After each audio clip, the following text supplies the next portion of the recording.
How's it going, everybody? Texas Man here. I hope you guys are all having a phenomenal day. Give this video a thumbs up if you guys really enjoy it. Subscribe if you guys have not already. Also, please do me the biggest favor of all. Hit the bell notification button so you guys don't miss out on future videos or streams here on my channel. And in this video, we're going to be talking about a very under-the-radar film that has been out for a while now. And this is going to be my review for the Blackout Invasion Earth. This has come out in 2020. It is rated R and it's about 2 hours and 7 minutes long. As always, we're going to talk about positives and negatives, but before I get into that, I also want to mention, please head over to Twitch. Follow me there at Douglas447. I stream there constantly, doing things for Call of Duty Battlefield, Destiny 2, Halo, and a bunch of other games. I highly encourage you guys to go over there, follow and friend me completely free so you guys don't miss out on when I stream.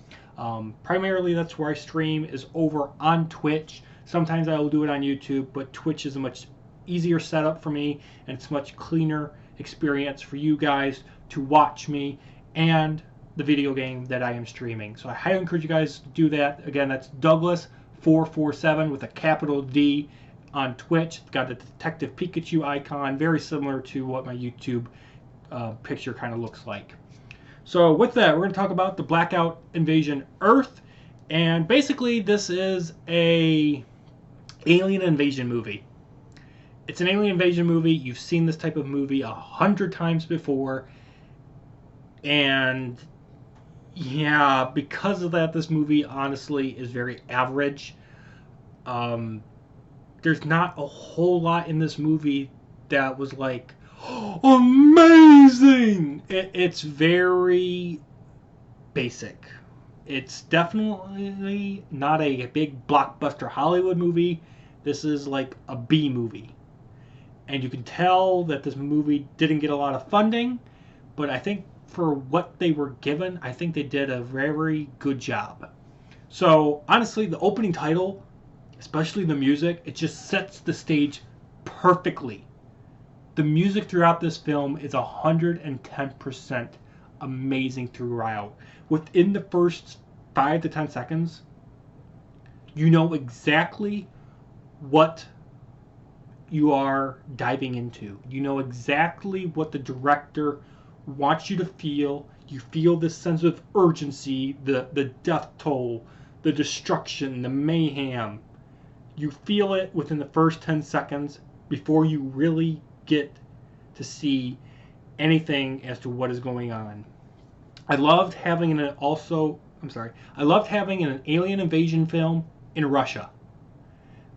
And it's not in America, which allows for a lot more creative freedom for the people that wrote the script. The people that came up with this idea is like, let's have an alien invasion movie. But we don't want it to be like, I don't know, Independence Day. So it was interesting to see something unique, something different, something that hasn't been beaten to death. And it was cool for the first 30 to 40 minutes, and then it fell into that trap of it being an alien invasion movie. And then I'm like, yeah, now I'm watching Independence Day.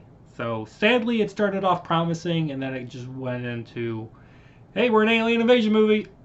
We need to replicate Alien and Aliens and a bunch of other things. The amazing semi-futuristic, semi-advanced weapons, gear, vehicles, etc. was really cool to see. They also kind of had a modern warfare type of feel vibe mixed in with it. So although everything kind of looked futuristic for the humans, it still felt grounded in reality and believable in the sense that, you know, this is stuff that we probably could see happening in reality 20, 30 years from now, where, you know, we've got all these goggles and visors, we've got all these modern day tanks, we've got all these advanced UAVs and helicopters and stuff that in the movie you're like, yeah, this can't happen yet, but, you know, it's very close to what we have now, so maybe it's possible in 10, 20, 30 years. Who knows? And I like that.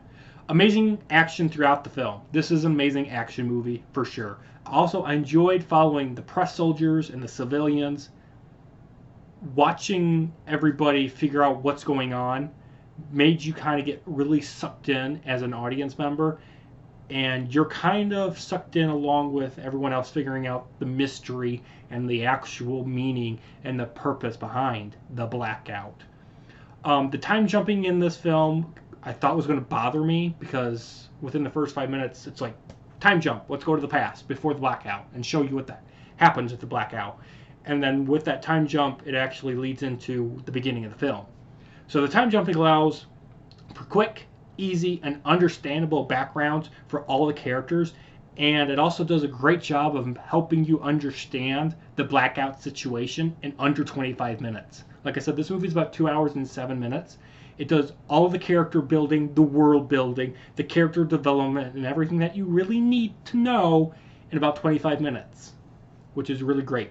The CGI destruction of Russia is also really cool to see. I loved, like I said, figuring out the mystery of the blackout. So this leads to a bunch of different factions of humans, aliens, and hybrids. And the designs and the powers and the equipment was all phenomenal and really well executed in this movie. Also, I love the big plot twist in this film. Spoilers if you guys don't want to watch this movie without seeing spoilers, so this is your spoiler warning. Plot twist in this movie was really great. The revelation slash plot twist, or whatever you want to call it, was in this movie was great. Learning that humankind was created as a quote-unquote virus by the main aliens to kill those that originally inhabited Earth was really cool. It was a cool concept. How it was executed, kind of weird. I was also shocked that the main Russian outpost in this film was destroyed, and the final battle was also really well done. I loved all the guns going off, the tanks, explosions, and the hand-to-hand combat.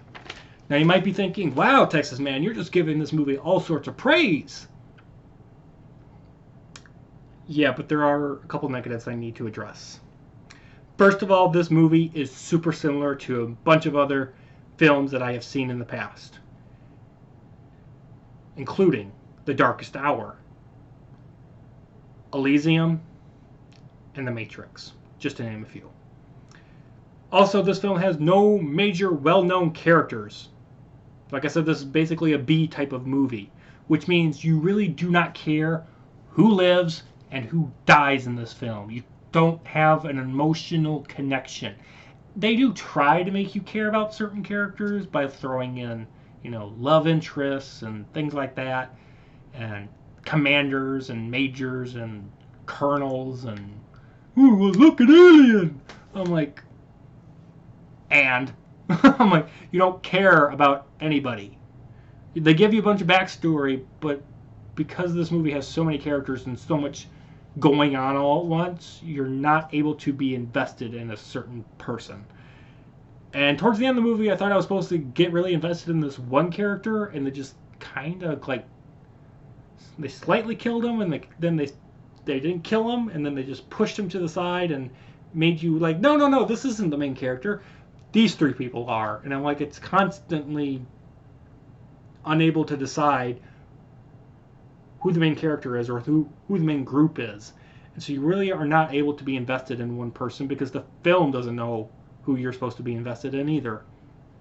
Like I said earlier, this is rated R for violence and partial sex. You do not see anything, but this film will give you the imagery in your mind as to what is going on. Also, there is some language. There are some FMs and Fs in this film, so be aware of that. Also, this is a really big problem that kind of really drove me up a wall, and because of it, I had to enable subtitles while watching this movie. And I hate subtitles when I'm watching a movie or show because it really distracts me from what's actually happening in the movie, because you have to constantly look up and down and looking up and down to see the subtitles. And so you're either focusing on the subtitles or you're focusing on the movie, and they're two different things. But I had to enable subtitles because when people are talking, it's not matching their mouth moving. Like, the character will say something, and then the mouth will go hand in hand with that 3 seconds later. And that is throughout the whole film. So the editing team, to sync up everyone's mouths with what they're actually saying, you guys did a piss poor job. Sorry, but it's garbage. The newscasters in this film were just used as information download, and it was really boring and a bad way to give information to the audience. Like, oh no, this fire's going on here, and rioting's happening over here. I'm like, if I wanted to watch the news, I would watch the news channel. I don't like it when films use newscasters and news channels to give the audience information. Like, it should be happening as part of world building instead of just an information dump load scene for about 2 minutes, and it was really irritating. The Russian tank convoy scene that was fighting against the human slaves in the film, and if you watch the movie at the very end, it kind of feels like an action scene from like a Battlefield or a Call of Duty Zombies game. Also, in the movie at the very end, I felt like the way in which they ended up killing most of the evil aliens that are asleep on the ship, I thought that was so easy and very generic and boring and unoriginal. And then the ending, I thought it was also just beyond stupid, because they're like, okay, we're going to kill all of the evil alien parents and evil commanders, but we're not going to kill the evil alien children.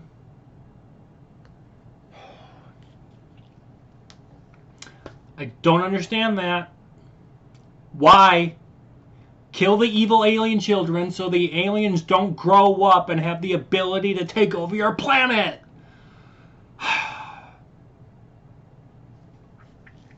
I just don't get that. Stupid.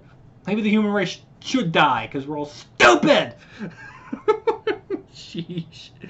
And then the ending also has a really big cliffhanger, which leaves plethora of room for a sequel if they ever so decide to do so.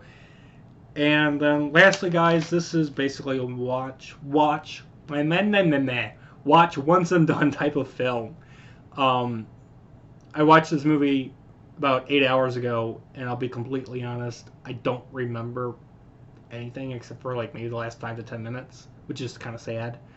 So if you're interested in watching some sort of alien invasion movie and you're sick of like things of like Independence Day or the Matrix series or something like that, if you're sick of watching those types of movies on rerun, I would give this movie a shot. I think it's like $4 or $5 to rent, and I think it's like 12 to 15 to buy digitally. Honestly, I can't recommend this movie to anybody, but I can't say it's like 100% garbage. So with that, guys, I'm going to give the Blackout Invasion Earth from 2020 a 5 out of 10. Thank you guys so much for watching. You guys all have a phenomenal day, and I'll see you guys in the next video or stream, whether it be here on YouTube or Twitch at Douglas447. You guys have a good one. Bye.